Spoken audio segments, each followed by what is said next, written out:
Hi there everyone, my name is Jakejames Lugo and welcome to the channel where you'll find some of the most fair and honest game reviews out here. And today we're talking Capcom. As you can tell, I got my Capcom shirt on here because we are going to discuss a Capcom collection that has a lot of games that have never been released here. Even if you're a big fighting game fan, most of these games that are part of this collection you probably never dived into, or at least you're being exposed to for the first time. But is it a good collection that actually gets things right? In celebration of the 35th anniversary of the Street Fighter series, Capcom put together a compilation of fighting games that made waves in arcades during the mid-90s and early 2000s. Capcom Fighting Collection mixes together lesser-known fighting games with a few popular titles that are still played today. It's a meaty collection of 10 games in total, with a few titles that never released for home consoles or ported outside of Japan. Fighting game aficionados will love seeing the Darkstalker games grouped together for the first time, while others will be intrigued by cult hits like Cyberbots and Red Earth. But if you're like me, you'll appreciate seeing Super Puzzle Fighter 2 Turbo and Super Gem Fighter Mini Mix in here too. And of course, the 35th anniversary of Street Fighter has to include Hyper Street Fighter 2, the Anniversary Edition. As far as I know, this is the first time many people will play it since the release of it on the Street Fighter Anniversary Collection for the PlayStation 2. There's a lot to explore in here, and that's only the surface level of this hard-hitting collection.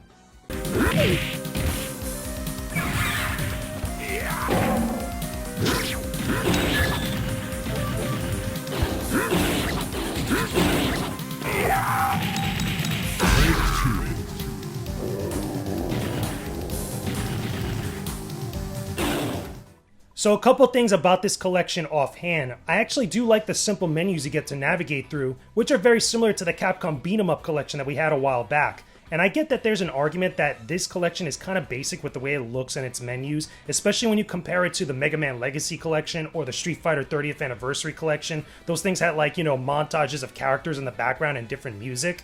What we have here I think just works out fine. This is a compilation of many different series, not just one. At the same time, I should also say that many people were attracted to this because of all the Darkstalker games that were going to be included in this collection. I saw a couple reviews that were saying like, oh, there's way too many Darkstalkers games in here compared to everything else, and I don't agree with that. I think that this is actually really cool that we get to see all these games in one spot, alongside all these other games, a few of which we never got here in North America. I feel like because this is a collection, I mean, it's great to have like all the games that you can have, especially if they never got released here. I feel like fans of fighting games, not just Darkstalkers, but fighting games in general, really appreciate that, and including like all the other extra features and little goodies and stuff, which we'll get into later. I think that this is like a good choice for a collection, so I don't necessarily agree with their criticism. Anyway, we know what's in here. We want to talk about gameplay. We want to talk about all the extra features of what this collection was hyped up to have. So did it work? Did it actually live up to the hype? So a big concern is how close to arcade perfect are these ports within the collection. I'm happy to say that this is as close to arcade perfect as you'll get for each game, at least without playing on an actual arcade cabinet. The majority of games included here have similar control schemes, with the exception of Cyberbots and the Super Puzzle and Gem Fighter games. If you grew up with any of these, you'll feel right at home. I like how there are different display options and visual filters for every game that's included. I normally don't like having scan lines when I'm playing, but seeing many options to cycle through them is nice to have. Sometimes you'll want them on, and other times you'll want them off. The same goes for the option to switch between the English and Japanese regions of each game. Having the choice to switch between both versions of the same game will allow you to see all the differences in the visuals and the gameplay. Some characters have different names and unique properties to their moves within each version. Some are clearly better than others in a few ways, but having them there and available is a big win for many people.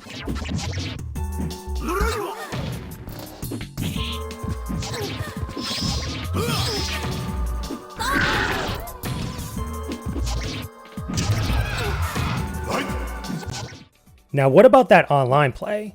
This collection got a lot of attention for being the first to have rollback netcode and online matchmaking for every game that's included. Luckily for us, it actually lives up to the hype. You could toggle any game that you want to go online with, which is incredible compared to the other Capcom collections. This includes switching between the different region versions as well. The majority of games I played online were pretty good, with little to no problems whatsoever. Now don't get it twisted, however. I did run into a few issues with some online matches, including some very bad lag and frame skipping. But this only happens when I enabled cross-region matchmaking, meaning that I was paired up with other players in other countries. So if you just stick to matches within your own region, The online matches will be almost perfect. It was rare to run into any unplayable matches for any game when I did that, which is another big win to me.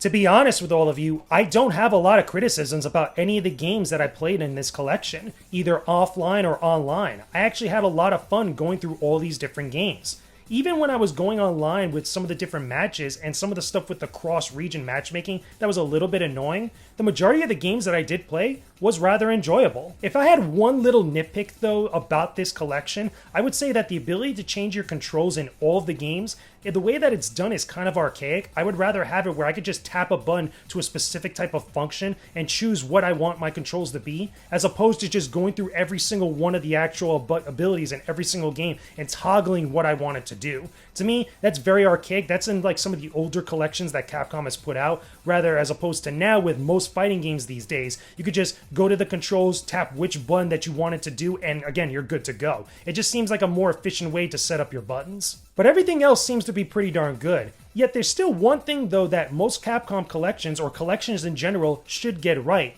and that's their extra goodies. With some of these classic games being released on consoles for the first time, it's good to see so many extra goodies about them. Like previous Capcom collections, you'll find an ensemble of artwork and music packed into here that is unlocked from the very start. There's an awesome display of classic artwork for every game, as well as marketing material and promos from when they were released. I love seeing this stuff because it's such a nostalgia trip, especially if you saw one of these in the wild back then. For games that had a Japanese release, it would have been nice to have subtitles that translate what they were saying, but that's a small nitpick. The fact that we get to see this now is pretty great. The same goes for the music too, which sounds really good. You can listen to the full soundtrack of every game, plus bonus remixes that were made just for this collection. I would have liked to choose which tracks play in the background when I browse the menus, but again, that's just a small nitpick.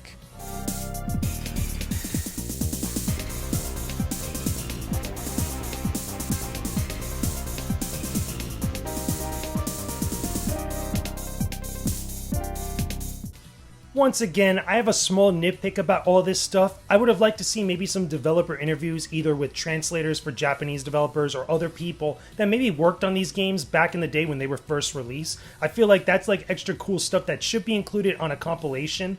But what we have here already, especially some of the artwork that many people have never seen before, is already good as is. And the same thing with the music. But even though I can't toggle what music I want to play in the menus or set it to the specific games with their soundtracks, it's still pretty cool to see all this stuff. It feels like there was a lot of effort that was put into getting a lot of these great things that fans of the series, or just Capcom in general, have wanted to see for years. So at the heart of everything, was this a successful collection overall? Can I recommend that you pick up Capcom Fighting Collection for any platform? I think that if you love Capcom games, or just love the fighting game genre, you'll enjoy picking this one up.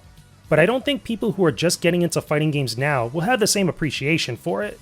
It's the OG fans of the genre that will resonate with this collection the most. It's not for everybody, but I still feel like it has a whole lot of sweetness that packs a solid punch.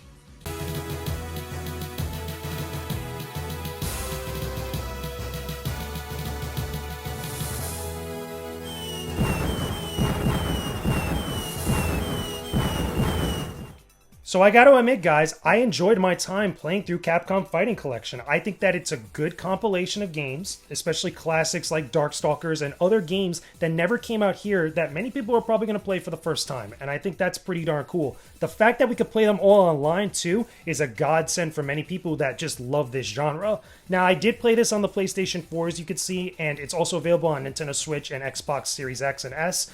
If it's anything like what I played here, I think that it's awesome no matter where you play this, because people that love fighting games are going to want to play like really good ones, especially if they can play them with other people very easily. All the extra features on top of that is just gravy. But of course, like any other game that I review on this channel, that's just my opinion about Capcom Fighting Collection. Let me know your own thoughts about this down below in the comments section. Tell me some of your favorite fighting games, which one of these games that are included here are your favorite or the ones you go back to constantly. What are some other collections, whether from Capcom or another gaming company, that you want to see done and actually released on the modern day? Put all that stuff down below in the comment section. Thanks for watching the video, everyone. I appreciate your support and I hope you enjoyed checking it out. Make sure you guys subscribe to the channel for more videos like this, and don't forget to leave me a like on this video and post a comment down below too. It helps out the channel a ton. You could also join my Discord server via the link in the description box to come be part of the community we have there.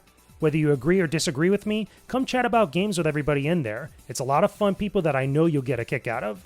Hope to see you again soon. Peace out, and stay epic, everybody.